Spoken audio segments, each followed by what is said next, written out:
නමස්කාර වේවා බුදුරුවනට සැමදා බුදු හිමි සරණ යමි. නමස්කාර වේවා දම්රුවනට සැමදා සදහම් සරණ යමි. නමස්කාර වේවා සංඝරුවනට සැමදා මහා සංඝ සරණ යමි. නමස්කාර වේවා තුනුරුවනට සැමදා තිසරණ සරණ යමි. සාදු සාදු සාදු. අප හැම දෙනාගේ කල්යාණ මිත්‍ර ගුරු දේවෝත්තම පරම පූජනීය පින්වත් ලොකු ස්වාමීන් වහන්සේ නිදුක්ව නිරෝගව දීර්ඝායුෂ සම්පන්නියම ලබත්වා. සාදු සාදු සාදු. පූජනීය ගරුතර මහා සංඝරත්නයන් අවසරයි. වාසනාවන්ත සදහෙවත් පින්වතුනි, මේ ජීවිතය කියලා කියන්නේ ගොඩාක් දුක්ඛන්දරා මැද්දෙහි ගත කරන්න තියෙන එකයි.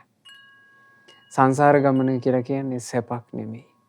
දුක් ගොඩක් මැද්දේ අපිට මේ ජීවිතේ ගෙවන්න වෙලා තියෙන්නේ. තමන්ගේ ජීවිතේට දුක් කෙනකොට පින්වතුනි කවදාවත් හිතන්න එපා අපිටමයි මේ දුක් කියලා. නෑ, මේ සසරේ හැටි. සංසාර ගමනේ ස්වභාවය. සංසාර ගමනේ අපි යන්නේ දුක් කන්දරාවක් පොදි ගහගෙන. එක එකිනාට පෞද්ගලිකව එක එක වෙලාවට ඒ දුක පැමිණියට හැමදෙනාම ඉන්නේ දුක මත. විඳව විඳව යන මේ දුක්ඛිත ගමනේ අපට යම් සැනසිලි මාත්‍රයක් හෝ ජීවිතයට හැබෑවට ලබා ගන්න ලැබෙනවා නම් ඒ ලෞතර බුදුරජාණන් වහන්සේගේ ධර්මය නිසා. ධර්මයෙන්මයි ජීවිතේ සැනසෙන්නේ. ධර්මයේ විනා සැනසීම පිණිස අන් කිසිවක්ම ලෝකේ නැත්තේය. වෙන තියෙන ඒවා සැනසුමක් කියලා හිතලා මුලා වෙන දේවල් මිස සැනසුමක් නොවේ.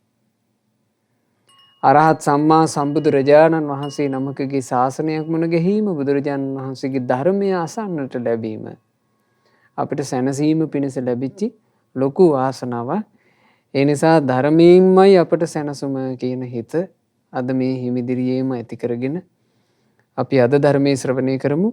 අද දේශනාව වෙනුවෙන් දායකත්ව දරන්නේ කුරුණෑගල අලුත් මල්කඩුවාවේ පදිංචි ශ්‍රද්ධහා ධර්මදාන සමාජිකාවක් වන පින්වත් චාන්දනීද සිල්වා මෑණියන් විසින් ඒ මෑණියන් අද ධර්මදානය සිද්ධ කරන්නේ තමන්ගේ ජන්මදිනය නිමිති කරගෙන.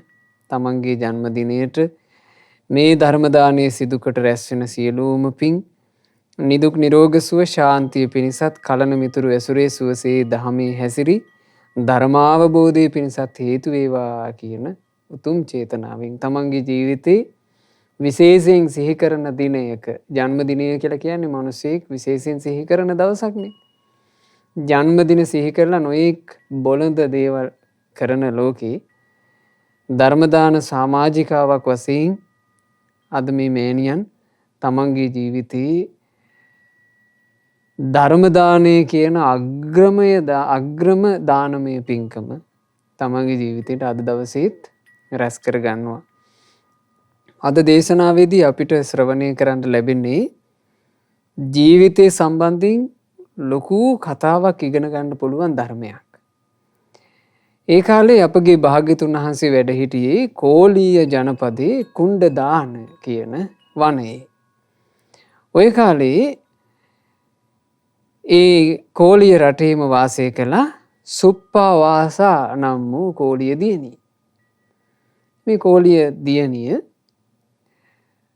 තරුණ වයසේදී විවාහපත් වෙලා යුග ජීවිතයට පැමිණුණාට පස්සේ මේ දෙදෙනාට දරු සම්පතක් පහළ වුණා.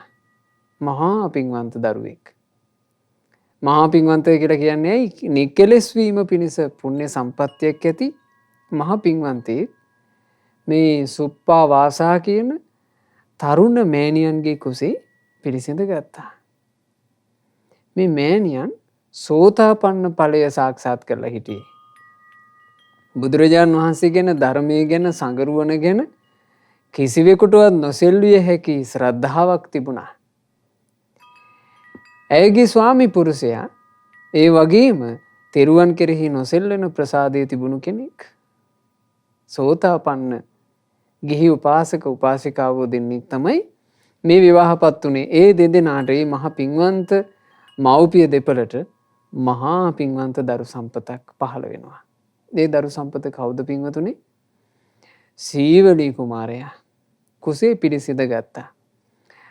අම්මගේ කුසේ පිළිසිඳ ගන්නකොට මේ දරු පැටියා ඒ මවවන සුප්පා වාසාවට ඉතින් සාමාන්‍ය අම්මා කෙනෙකුට මේන සිහින ඔක්කොම එන්නේ ඇති හිතට. අනේ මගේ මේ දරු පැටියා නිරූපද්‍රිතව මගේ කුසේ වැඩේවා. කුසේ වැඩි මගේ දරු පැටියා 9 මාසයේ දස මාසයේ මෝරා මගේ කුසෙන් සුවසේ බිහි වේවා. අම්මා කෙනෙකුට තියෙන පැතුම ඕකනේ. ඊට පස්සේ අම්මා කෙනෙක් කොච්චර සුරකින්නවදනේ. නමුත් මේ අම්මා කිසිසේත් නොසිතූ නොපැතූ පුදුම සහගත දෙයක් මේ අම්මගේ ජීවිතයට මුහුණ දෙන්න පැමිණියා. මේ තරුණ අම්මා පළමුවෙනි දරු ප්‍රසූතිය පිණිස සූදානම් වෙනකොට සාමාන්‍ය බිහිතියක් පවා ස්ත්‍රීන්ගේ හිතේ හට ගන්නවා. කොහොමද පළවෙනි දරු උපතට මම මුහුණ දෙන්නේ? ඒ මුහුණ දෙන මොහොත කොහොම වෙවිද කියලා මේ දෙගිඩිය ඔක්කොම ආස්සේ මේ අම්මට නොහිතපු දෙයක් වුණා. දරු ගැබ කුසේ මෝරනවා. බිහි වෙන නිමිති පහළ වෙන්නේ නැහැ. ප්‍රසූත වේදනා පහළ වෙන්නේ නැහැ. ප්‍රසූතිය පිණිස දරු ගැබ සූදානම් නැහැ. වෛද්‍යවරු ආදිත් ඇවි බැලුවා නොඑක අවස්ථාවල එහෙම විශේෂ රෝගාබාධයක් හෝ මුකුත් හොයාගන්න බෑ. දරුවා බිහි වෙන්නේත් නැහැ. අවසානයේ දින කිහිපයක් යනකොට මේ දරු ගැබ ගොඩාක් කුසේ මේරුවා. ඒ කුසේ මෝරණ මට්ටමට ආවට පස්සේ දැන් දරුවාව වෙන පිළිවෙලකට එළියට ගන්න විදිහකුත් නැහැ. දැන් දරුවා ප්‍රകൃතියෙන් බිහි වෙන තුරු වෛද්‍යවරුන්ටත් ඉන්න සිද්ධ වුණා. දරු ගැබ මෝරනවා පින්වතුනේ. දරු ගැබ අනුපිළිවෙලින් මෝරාගෙන ඇවිල්ලා මේ කුසේම දරු ගැබ මෝරන්න පටන් ගත්තා. අවුරුදු 7ක්. අවුරුදු 7ක් දරු ගැබ කුසේ මේරුවා. පුදුම සහගත සිදුවීමක්. දැන් මේ වගේ සිදුවීමක් ඉතිහාසය ගැන විමසා බලද්දී වෙන තැනක නැහැ.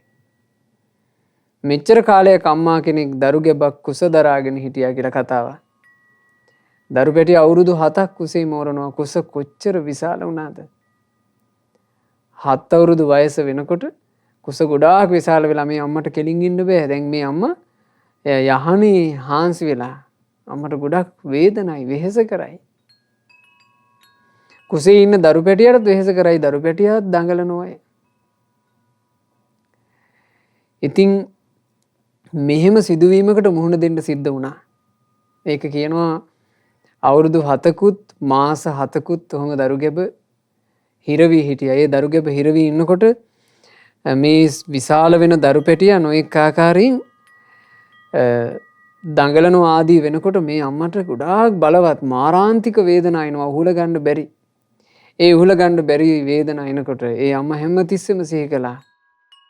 අනේ මං සරණ ගියපු මගේ බුදුරජාණන් වහන්සේ ඒකාන්තයෙන් සම්මා සම්බුද්ධයි.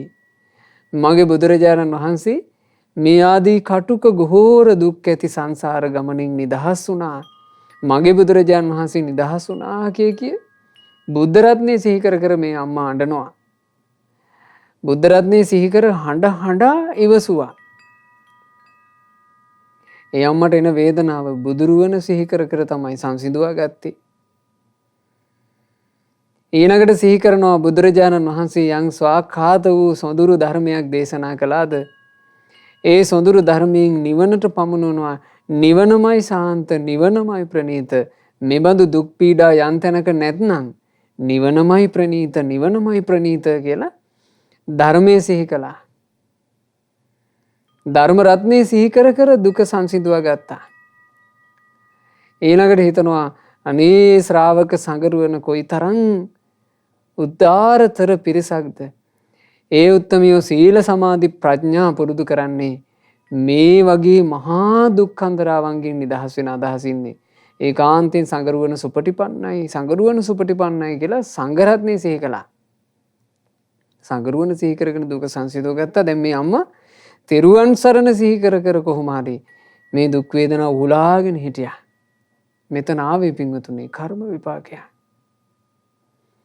බලන්න සසර ගමනේ යනකොට ගුටි කන්න තියෙන දේවල්. මේ සත්වයට කොච්චරනම් ගුටි කන්න තියෙනවද සංසාර ගමනේ. ඒ අතරේ හරි භයංකාර එකක් කර්ම දෝෂ කියන ඒවා. කර්ම දෝෂේ ඉතින් තමන්ම වපුරගත් එකක්. මේ ජීවිතේට එනකොට තමන්ට මතක නැහැ. මතක නැහැ කියලා කතාවක් නැහැ. මතක නැහැ කියලා කතාවක් නැහැ කර්මෙට. කර්මයේ කරකැවිලා එනකොට ඒක ඒ කර්මය සිද්ධ කරපු කෙනාම ඒකට වන්දි ගෙවන්න ඕන විපාක ගෙවන්න ඕන. යාදෙසං වපතේ බීජං වපුරන්නේ යම් විදිහකටද තාසිසං හරතේ ඵලං. වපුරුපෙ හැටියට ඵල ලැබෙනවා. කල්යාණකාරී කල්යාණං පාපකාරී ච පාපකං. යහපත කරන්නාට යහපත ලැබෙන්නේ අයහපත කරන්නාට ලැබෙන්නේ අයහපතයි. මෙතන උනේ මොකද්ද? ඈත අතීතයේ බරණැස්පුරේ එක රජපෞලක්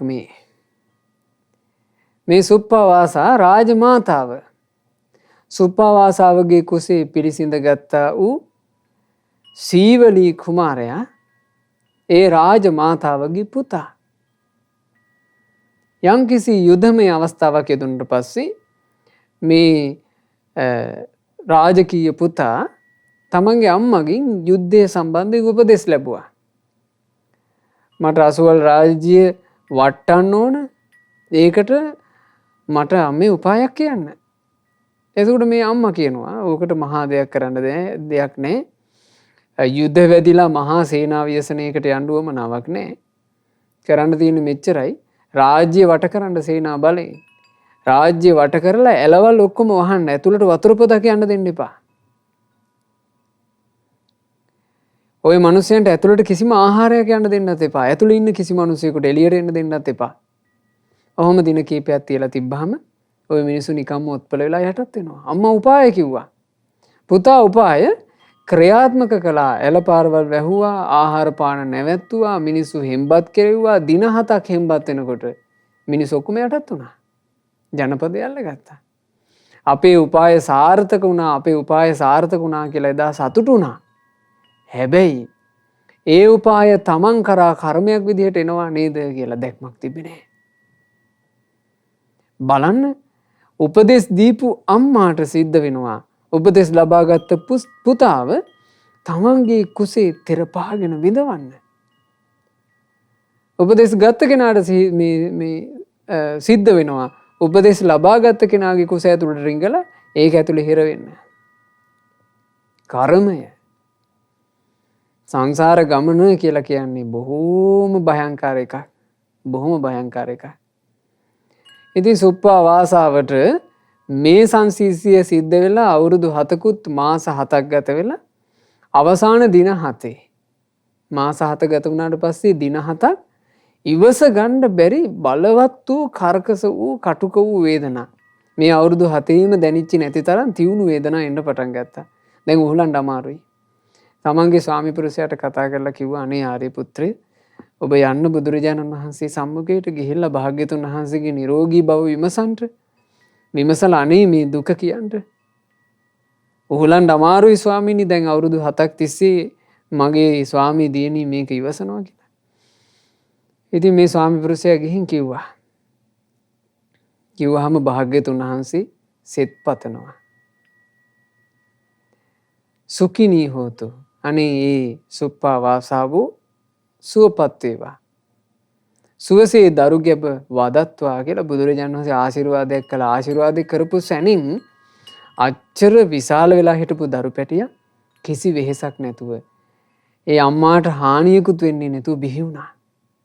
ආශ්චර්යයි. දරු පැටියා නිරෝගී, අම්මන් නිරෝගී. භාග්‍යතුන් වහන්සේගේ ආශිර්වාදයට සිද්ධ වුණේ. ඉතින් අර සුප්පාවාසාවගේ ස්වාමි පුරුෂයා යලි ගෙදර එනකොට හරි සන්තෝසයි. අවුරුදු 7ක් තිස්සේ කුසේ හිටපු දරු පැටියා මෙහෙම ඇවිදිනවා. මොකද 7 හැවිරිදි වයසනේ. දරු පැටියා ඇවිදිනවා. අම්මත් නිරුපද්‍රිත වෙනවා. හරි සන්තෝෂයටපත් වුණා.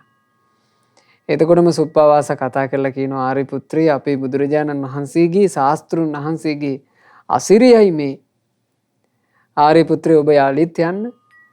දරුගැබ සුවසේ වැදූ සතුටට අපි 7 දවසක් දානේ පූජා කරන්න සතුටු බව බුදුරජාණන් වහන්සේට දන්වා සිටින්ට. ඉතින් ආයමත් ඒ සුප්පාවාසාවගේ ස්වාමි පුරුෂයා භාග්‍යතුන් වහන්සේ ළඟට ගිහින් දානෙට ආරාධනා කළා. බුදුරජාණන් වහන්සේ සුප්පාවාසාවට අනුග්‍රහ පිණිස 7 දවසක් බුද්ධ ප්‍රමුඛ මහා සංඝරත්නය උදෙසා දම් පිදීමේ ආරාධනාව බාරගත්තා. බාරගෙන බලනකොට ඒ දින 7 ඇතුලේ අපේ මහා මොග්ගල්ලාන මහරහතන් වහන්සේගේ එක දායක මහත්තයෙකුට දානේ තියෙනවා. ඒ කාලේ දාන බාර ගැනීම ගත්තාම පින්වතුනි 5609ටනේ දානේ බාරගෙන තියෙන්නේ. එතකොට දානෙට කලමනා එහෙම සෑහෙන රැස් කරනවා. ඉතින් භාග්‍යතුන් වහන්සේ මුගලන් මහරහතන් වහන්සේට ආමන්ත්‍රණය කළා. මුගල්ලානේ ඔබේ මේ දායක උපාසකතුමා ළඟට යන්න. ගිහින් ඔහුට දැනුම් දෙන්න සුප්පාවාසා කියන උපාසිකාව අවුරුදු 7ක් තිස්සේ දරුගැබක් දරාගෙන ඉඳලා ඕනේ දරුගැබ බිහි වෙලා ඒක නිමිති කරගෙන බුද්ධ ප්‍රමුඛ මහා සංඝරත්නයට දින 7ක්ම දන් දෙන්න සතුටුයි. ඒ නිසා උපාසකේ ඔබ ඒ දින 7න් පස්සේ දානේ පූජා කරන්න. ඒ පණිවිඩය කියන්න කිව්වා. ඉතින් මහා මොග්ගල්ලාන මහරහතන් වහන්සේ වැඩම කළා.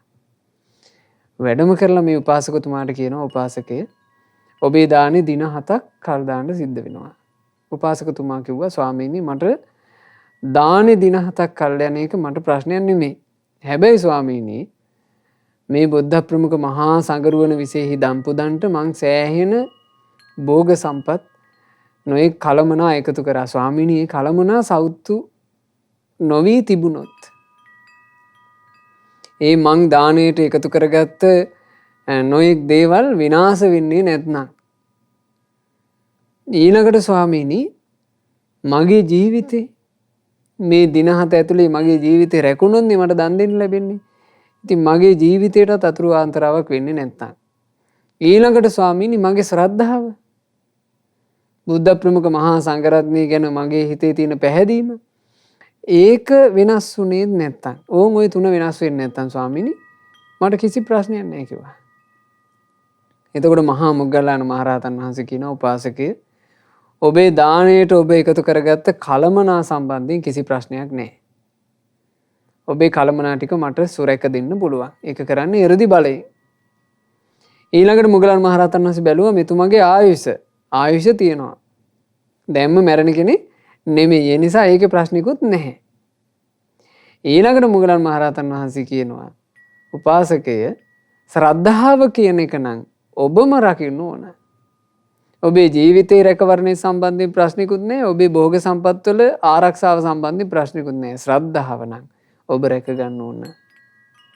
මේ කවුද කිව්වේ? මහා 이르දි බලයෙන් අගපත් අපේ මුගලන් මහරහතන් වහන්සේ. එතකොට තේරෙනවා ශ්‍රද්ධාව එහෙනම් තමුන්ම රකින්න ඕන. තමුන්ම ඒක මේ 이르දියකින්වත් රැක දෙන්න බැරි එක. තමන්ම රැක ගන්න ඕන. බුදුරජාණන් වහන්සේ ගුණ කල්පනා කර කර යෝනිසෝ මනසිකාරයේ යෙදී ශ්‍රද්ධාව තමන් රකින්න ඕන. විචිකිච්ඡාවක් හට නොගන්නා විදිහට තමන් රැක ගන්න ඕන. වෙන කවුරුත් ඔබේ ශ්‍රද්ධාව රැකලා දෙන්නේ නැහැ. ඉතින් ඕන්න කොහොම හරි දානේ ලැබුණා. දැන් දින 7ක් දානේ පූජා කරනවා. මේ දානෙට බුදුරජාණන් වහන්සේත් ඒ වගේම අපේ සාරිපුත්ත මොග්ගල්ලාන මහා රහතන් වහන්සේලාත් වැඩම කළා. ඉතින් සාරිපුත්ත මොග්ගල්ලාන මහ රහතන් වහන්සේලා වැඩම කරලා දානෙට වැඩ ඉන්නකොට මේ සිඟිති දරුවා සීවලී කුමාරයා මේ රහතන් වහන්සේලා දානේ වළඳන තැන ඇවිදිනවා. ඇවිදිමින් අපේ සාරිපුත්ත මහ රහතන් වහන්සේ ළඟට ගියා. ඉතින් සාරිපුත්ත මහ රහතන් වහන්සේ මේ දරුවගෙන් ඇහුවා කොහොමද පුංචි කුමාරයා සතුටින් ඉන්නවද කියලා ඇහුවා. එතකොට මේ පොඩි දරු පැටියා කියනවා අනේ ස්වාමීනි මට මොන සතුටක්ද? ස්වාමීනි අවුරුදු 7ක් තිස්සේ කුසක හිර වෙලා මං කොච්චර විඳෙව්වද? ලේ කලයක් අස්සේ හිර වෙලා මං කොච්චර විඳෙව්වද? ස්වාමීනි මොන සතුටක්ද කිව්වා. දැන් මේක තමයි කතාව වෙන්නේ. ඒ කතාව වෙන වෙලාවේ සුප්පාවාසා මෞතුමී ඈත ඉඳලා මේක දකිනවා. දකිද්දි හටගත්ත ඒ අම්මට සතුට. අනේ මගේ දරු පැටියා ධර්ම සේනාධිපතින් වහන්සේත් එක්ක කතා කරනවා නොවේ. අම්මට සතුටක් උපන්නා. අම්මාට ඒ සතුට උපදිනකොට භාග්‍යතුන් වහන්සේ සුප්පාවාසාවට කියනවා සුප්පාවාසා නුඹ සතුටුද මේ වගේ දරුවෝ නුඹට තවත් ලැබෙනවා නම්? කියනවා අනේ ස්වාමීනි භාග්‍යතුන් වහන්සේ මෙබඳු පිංසාර දරුවෝ නම් මට මේ වගේ 7ක් ලැබුණත් කමක් නැහැ කිව්වා. බලන්න මේ ජීවිතයක ස්වභාවය පින්වතුනි. දැන් මේ 7 දවසක් දානේ දෙන සුප්පාවාසා මේ දානයට පෙර අවුරුදු 7කුත් මාස 7කුත් දින 7ක් සෑහෙන විඳවිල්ලක් විඳෙව නේද? ඇයට අමතකයි ඔක්කොම. විඳවලා මාරාන්තික වේදනා බුදුගුණ දහංගුණ සංගුණ කී ඉවසලා දැන් ඔක්කොම අමතක වෙලා. කසනින් අමතක වුණා. අප්පසාදා දුකා කාමා. කාමයේ කියලා කියන්නේ අල්ප ආස්වාදයක් තියෙන මහා දුක්ඛන්දරාවක්. අර මහා දුක්ඛන්දරාව අර අල්ප ආස්වාදයට මුලා වෙන කෙනා අමතක කරලා දානවා. බලන්න ජීවිතයේ දෙස හැරිලා පින්වතුනි ආපහු හැරිලා ගත කරපු ජීවිතේ කොච්චර අවස්ථාවල ඔබ නොඑක් ප්‍රශ්න වලට මුහුණ දීලා ඒ ප්‍රශ්න වල පුරුකක් විදිහට විඳවන්නේ නැද්ද? සමහරට දැන් ඔබට අමතකයි ඒවා. දැන් අමතකයි. දැන් කිසිවක් මතක නැහැ. සටහනක්වත් මතක නැහැ විදෙව්වාද කියලා. සමහර ප්‍රශ්න ආපු අවස්ථාවල වේලෙනකන් අඬලා ඇති. දැන් එහෙම ඇඬුවාද කියලාත් අමතකයි. එහෙම නැද්ද මේ ජීවිතය යන ක්‍රමේ? දුකෙන් දුක අමතක වෙනවා. චූටි සැපක් අල්ලගෙන අපි සසරේ යනවා. එතකොට භාග්‍යවත් බුදුරජාණන් වහන්සේ මේ කාරණේ දැනගෙන අන්න ඒ වෙලාවේ හරි වටින ගාථා රත්නයක් දේශනා කළා. පින්වතුන්ලාටත් ඒ ගාථාව තිරේ දර්ශනය වෙනවා. පින්වතුනි අපි මේ උතුම් ගාථාව සජ්ජායනා කරමු. අසතං සත රූපේන පිය රූපේන අප්පියං දුක්ඛං සුඛස්ස රූපේන පමත්ත මතිවත්තති අමිහිරි දේවල් මිහිරි ස්වරූපෙන් අප්‍රිය දේවල් ප්‍රිය ස්වරූපෙන් දුක් දේවල් සැප ස්වරූපෙන් ප්‍රමාදී පුද්ගලයාව යට කරගෙන යනවා. බලන්න අමිහිරි දේ එන්නේ මිහිරි වෙස් අරගෙන බැටළු හම් පොරවාගත්තු වරුකොයෝ වගේ. අමිහිරි දේ එන්නේ මිහිරි වෙසින්. අප්‍රිය දේවල් එන්නේ ප්‍රිය වෙස් අරගෙන. දුක එන්නේ සැපේ වෙසින්. ඉතින් ප්‍රමාදී කෙනා ඒකට අහු වෙලා යට වෙලා යනවා. බුදුරජාණන් වහන්සේ මේ ගාථා රත්නය වදාරලා අවසන් වෙනකොට සුප්පාවාසා කියලා කියන්නේ මේ සෝතාපන්න උපාසිකාවක් ද ඥානවන්තයි. ඊළඟට ඒ සුප්පි උපාසකතුමා මේ කිව්වේ සීවලී කුමාරයාගේ තාත්තා. එතුමාත් සෝතාපන්න. එතුමාටත් මේක තේරුණා. දෙන්නා මේ මොහොතේ කිව්වා ස්වාමීනි භාග්‍යතුන් වහන්සේ අපිට එක දරුවෙක්වත් එපා. ඉතින් එක දරුවෙක්වත් එපා කියලා ඒ අය මේ දරු පැටියා ගැන තියෙන මේ බලවත් බන්ධනේ එක මොහොතින් අත්හැරියා. දින 7 දාණයෙන් පස්සේ සීවලී කුමාරයා ගෞතම සාසනය පැවිදි වුණා. පැවිදි වී ඊටාම සුළු කලකින් සෞඛ්‍යලෙසුන් නසා රහතන් වහන්සේ නම බවට පත් වුණා. ඈත අතීතයේ රැස් කරපු උදාර පුණ්‍ය සම්භාර ධර්මයන් ඉස්මතු වී ආවා. උතුම් නිකලෙස් මහා රහතන් වහන්සේ නම බවට පත් වුණා. තේ සීවලී මහරහතන් වහන්සේ. සීවලී මහරහතන් වහන්සේ අරහත්වයට පත් වුණාට පස්සේ මේ අරහත්වයේ සම්බන්ධයෙන් භික්ෂුන් වහන්සේලා නොයෙක් ආකාරයෙන් කතාබස් කරන්න පටන් ගත්තා ධම් සභා මණ්ඩපේ. හැබැයිට බලන්න ආයස්මතුනි රහත් වීම පිණිස රැස් කරපු පිනේ මහිමේ මෙපමණ කාලයක් මව් කුසෙත් දුක් විඳලා ජීවිතයට කිසි අනතුරක් වුණෙත් නැහැ. අවසානයේ බොහෝ දුක් ඇති සසර දුකිනුත් එතෙර වුණා නොවේ කියලා අර භික්ෂුන් වහන්සේලා හරි සන්තෝෂින් අපේ සීවලී මහරහතන් වහන්සේ ගැන කතා බහ කරමින් ඉද්දී භාග්‍යවත් බුදුරජාණන් වහන්සේ එතෙන්ට වැඩම කළා. බුදුරජාණන් වහන්සේ යන්නේ මොහොතේ සීවලී මහරහතන් වහන්සේ ආරම්භයා ලස්සන ගාථාවක් වදාලා. ඒ ගාථාව ධම්මපදයේ බ්‍රාහ්මණ වර්ගයේ 32 වෙනි ගාථාව විදිහට අන්තර්ගතයි. අපි ඒ ගාථාවත් සජ්ජායනා කරමු. යෝයිමං පලිපතං දුග්ගං සංසාරං මෝහ මච්චගා තින්නෝ පාරගතෝ ජායි අනේජෝ අකතං කති අනුපාදාය නිබ්බුතෝ තමහං බ්‍රෝමි බ්‍රාහ්මනං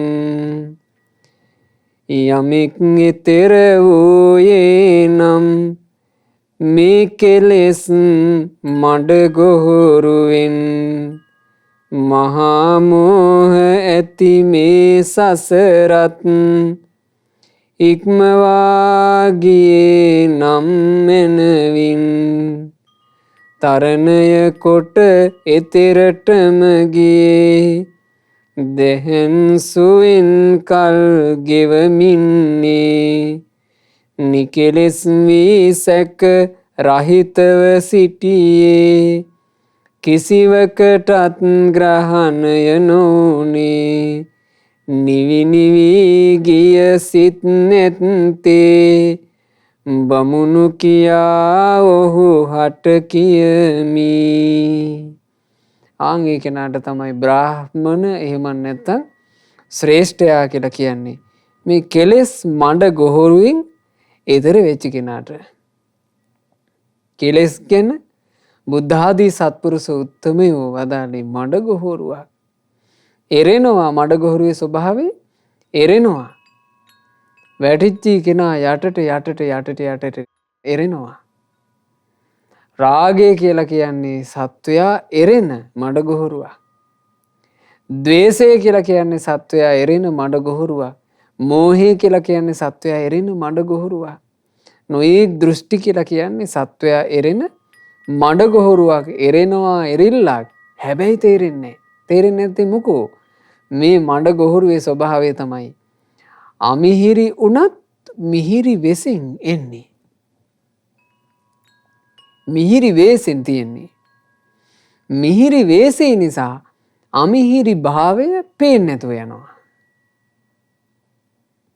මිහිරි වෙසට තියෙන හින්දා අමිහිරි ස්වභාවය පේන්නේ නැතුව යනවා. ඊළඟට හරි අප්‍රියයි මේ කෙලෙස් මඩ. හැබැයි ප්‍රිය ස්වභාවයෙන් තියෙන්නේ. ප්‍රිය ස්වරූපයෙන් තමයි පේන්නේ. ප්‍රිය ස්වරූපයෙන් කෙලෙස් එනවා. හොයන්න බෑ. ගොඩාක් දුක් සහිතයි මේ කෙලෙස්. හැබැයි එන්නේ සැපේ වෙස් අරගෙන.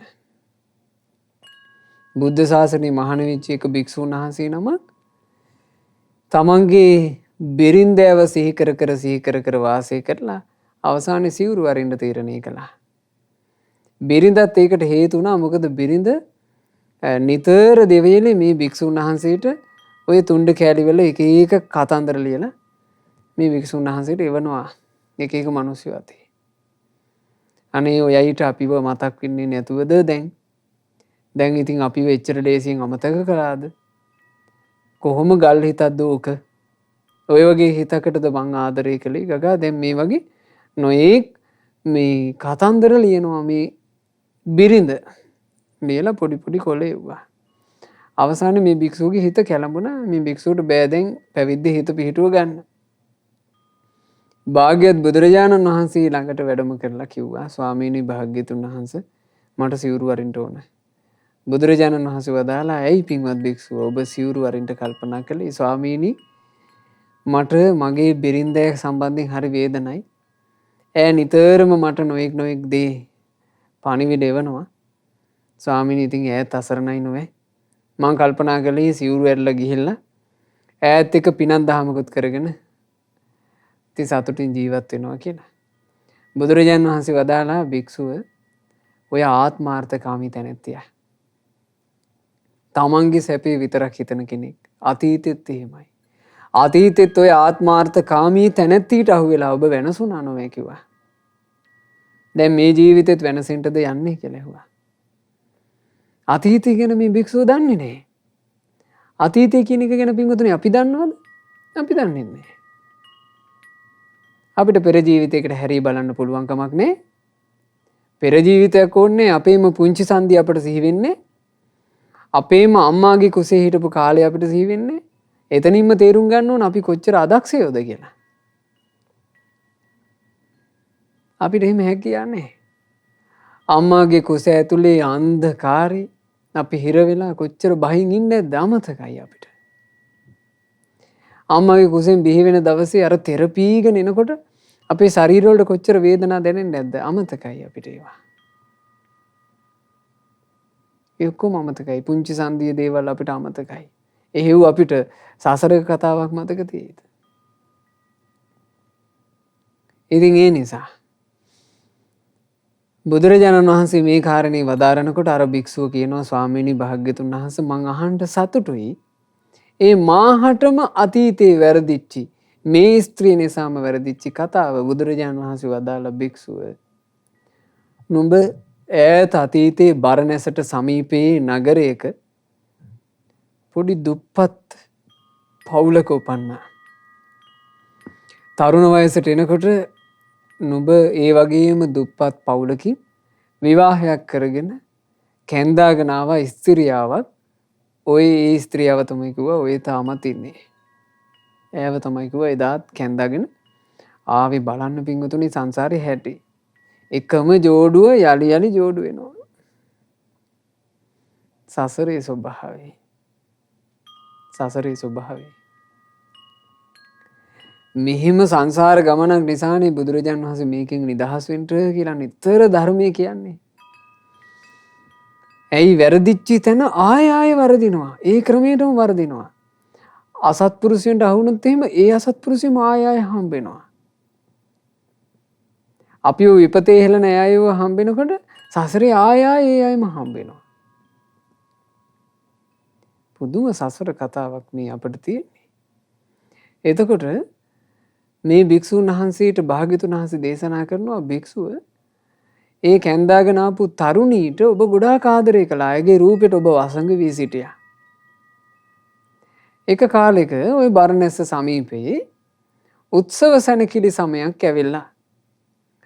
මේ උත්සව සැනකිලි සමයේ හැමෝම යනවා මේකට විනෝද වෙන්න. දැන් මේ තරුණයාට හරි ආසයි තමන්ගේ පෙම්වතිය තමන්ගේ බිරිඳත් එක්ක තරුණ බිරිඳයත් එක්ක සැනකිලි භූමියට ගිහිල්ලා නටලා සන්තෝෂ වෙලා ඉන්න.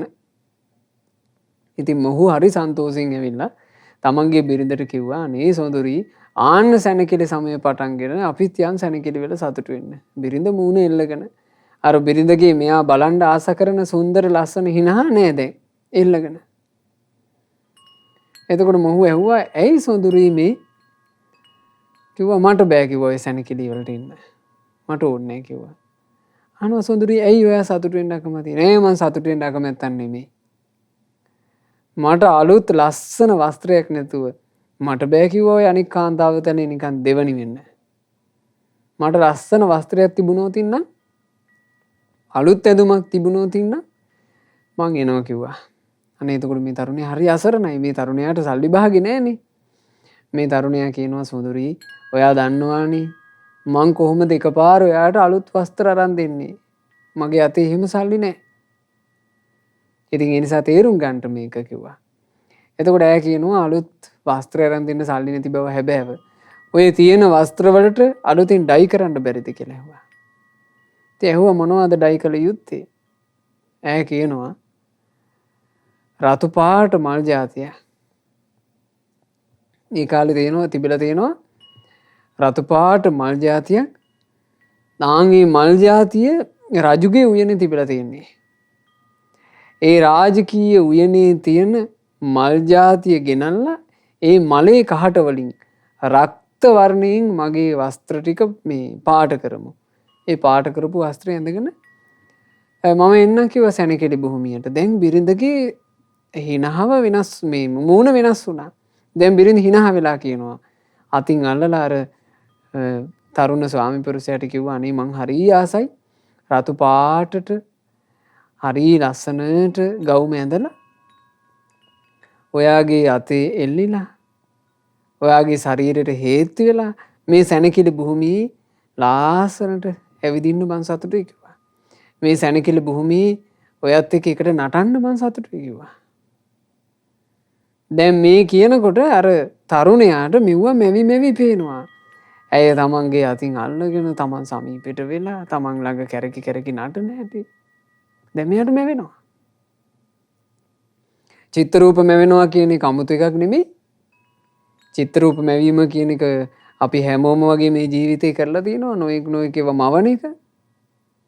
දැන් මේ තරුණයාට එකපාර මැවිගෙන ආවා. දැන් මෙයාට සතුටුයි.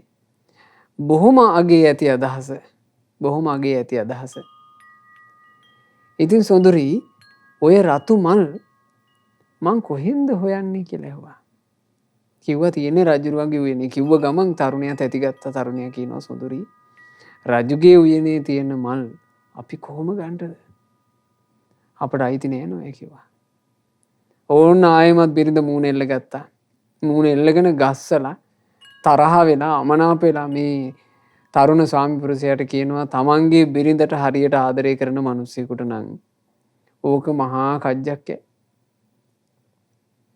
කළුවර රෑක රජුගේ උයනට පැනලා රජුගේ උයනෙන් ඔය මල් උර දෙකක් තුනක් අරගෙන එන එක බිරිඳට ආදරය කරන ස්වාමි පුරුෂයෙකුට නම් මහා අමාරු වැඩක් නෙමෙයි කිව්වා. කිව්ව ගමන් මේ තරුණයා සරණයි. මේ තරුණයා තීරණය කළා තමන්ගේ බිරිඳගේ සතුට වෙනුවෙන් ඕන එකක් වෙච්ච දෙන්න. කළුවර රැයක ඒ කිව්වේ අමාවක දවසේ පැන්නා. රජුගේ උයනට පැන්න ගමන් සද්ද ඇහුණා රාජපුරුෂයන්ට. රාජපුරුෂයෝ ටික දුවගෙන ආවා. අල්ලගත්තා. අල්ලගෙන දෙකක් ගැහුවා. ඇදගෙන ගියා රජුරුව ළඟට. රජුරුවන්ගෙන් අහනවා රජතුමනි මේ උයනට හොරෙන් පැන්න එකෙක් අපි අල්ලගත්තා ඒකව. රජතුමනි මේ කාට මොනවා කරන්නද? රජුරුව කිව්වා උල තියාපන්. මේ දුගී දුප්පත් කෙනෙක් නේ ලොකු නඩු ඇහිලි නෑ. රජුරුව කිව්වා ගිහින් උල තියාපන්. උලේ ඉඳුවා. දැන් උලේ ඉඳුවට පස්සේ ඔය උල ඉඳනකොට පින්වතුනි අත් දෙක පිටිපස්සට කරලා බඳිනවනේ. දැන් උලක ඉඳලා මේ උල ශරීරයේ දිග ටික ටික බහිනවා ඇතුළට. උල බහිද්දී මේ දඬුවම් කරලා මරණ මිනිස්සුන්ගේ මස් කණ්ඩ හොරු වෙච්චි ඔය නොඑක් කුරුල්ලෝ නොඑක් සත්තු ඉන්නවා. ඒකුන් ඇවිල්ලා මේ පණ පිටින් ඉන්න මේ තරුණයාගේ ඇහැ උගුල්ලන්ට ලැහැත්ති. ඔළුවේ වහලා අර තියුණු හොටෙන් මොහුගේ ඇහැට කොටනවා. එක කුරුල්ලෙක්. එතකොට මොහු කෙඳිරි ගගා කියනවා කතාවක්. දැන් මේ පාළු ඉන්නේ මේ දඬුවම් භූමි කියනවා හරි පාළුයි. හැම තැනම බලද්දී පේන්නේ බාගෙට ඉතුරු වෙලා තියෙන ශරීර කොටස්. මහා බිහිතිය හට ගන්නවා.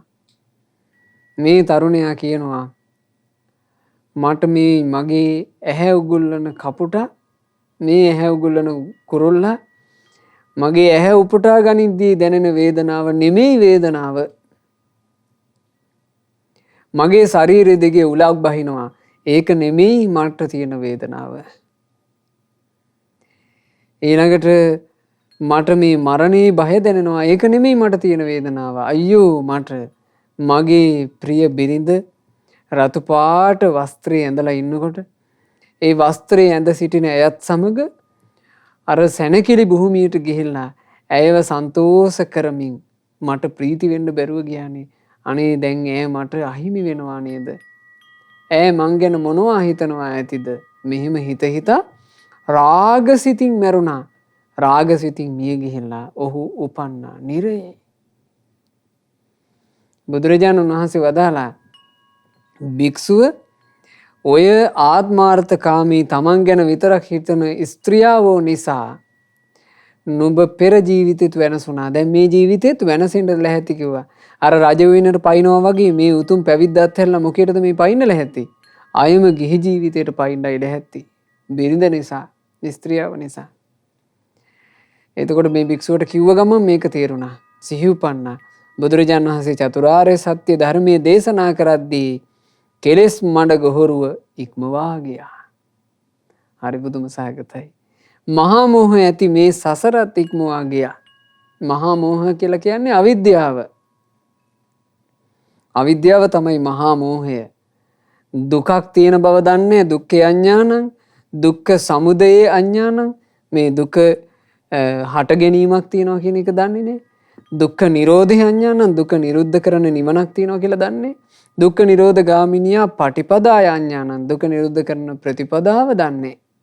මේකට තියෙනවා මහා මෝහය. මහා මෝහය, මහා අනතුර, මහා අන්ධකාරය මේ ආදී නොයේක් නම් වලින් කියන්නේ අවිද්‍යාවටම. ඊළඟට කියනවා මහා නීවරණ කියලාත්. තරණය කොට එතරම්ම ගියේ නම් මේ සංසාර දුර්ගය, සංසාර කතර, සංසාර සයුර යම් කෙනෙක් තරණය කළා නම් සසර සයුර තරණය කරනවා කියන එක ලේසි නෑ. කාම සැඩපහරක් තියෙනවා. දෘෂ්ටි සැඩපහරක් තියෙනවා. ඊළඟට මාන සැඩපහරක් තියෙනවා.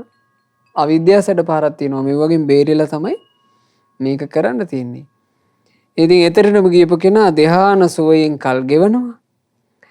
නිකලෙස් වෙලා සැක රහිත භාවයට පත් වෙලා කිසිවකටවත් ග්‍රහණය වෙන්නේ නැහැ. මෙලොවට ග්‍රහණය වෙන්නේ නැහැ, පරලොවට ග්‍රහණය වෙන්නේ නැහැ.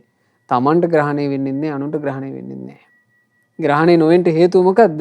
ග්‍රහණය වීමක් යම් තැනක තියනවාද? ඒ ග්‍රහණය වීම තියෙන කෙලෙස් බන්ධන සියල්ලම දුරු වෙච්ච නිසා. ග්‍රහණය වීම හට ගන්න කෙලෙස් බන්ධන මොනවාද පින්වතුනි? ඒවට කියනවා සංයෝජන කියලා. උද්දම් භාගීය සංයෝජන කියලා තියෙනවා, ඕරම් භාගීය සංයෝජන කියලා තියෙනවා. ඕරම් භාගීය සංයෝජන කියලා කියන්නේ කාම ලෝකයට බැඳ තබන බන්ධන. සක්කාය දිට්ඨිය, විචිකිච්ඡාව, සීලබ්බත පරාමාසය, කාමරාගය, පටිගය කියලා කියන්නේ ඕරම් භාගීය සංයෝජන.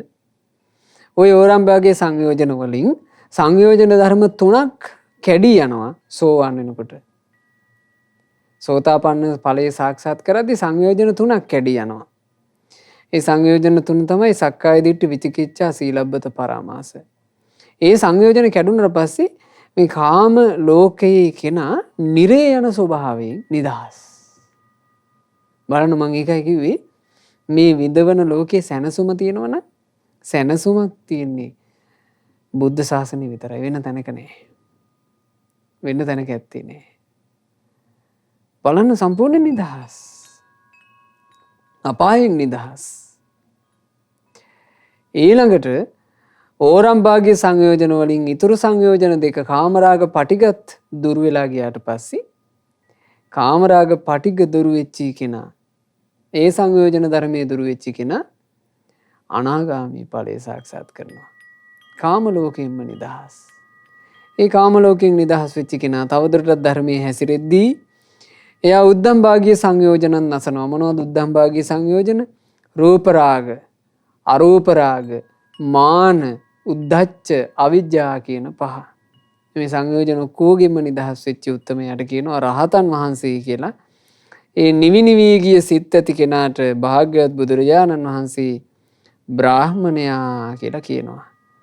ඉතින් ඕන්න ඔය විදිහට සීවලී මහරහතන් වහන්සේ මුල් කරගෙන බුදුරජාණන් වහන්සේ මේ ලස්සන ධර්මයේ දේශනා කළේ. මේ ධර්මයේ ශ්‍රවණය කොට පහන් සිත් ඇති කරගෙන අපට ගෞතම සාසනය තුලම මේ සසුන මුණ ගැහිච්ච මොහොතේ පිහිට පිළිසන්න රැකවරණ සලසා ගන්නට වාසනාව ලැබේවා. සාදු සාදු සාදු.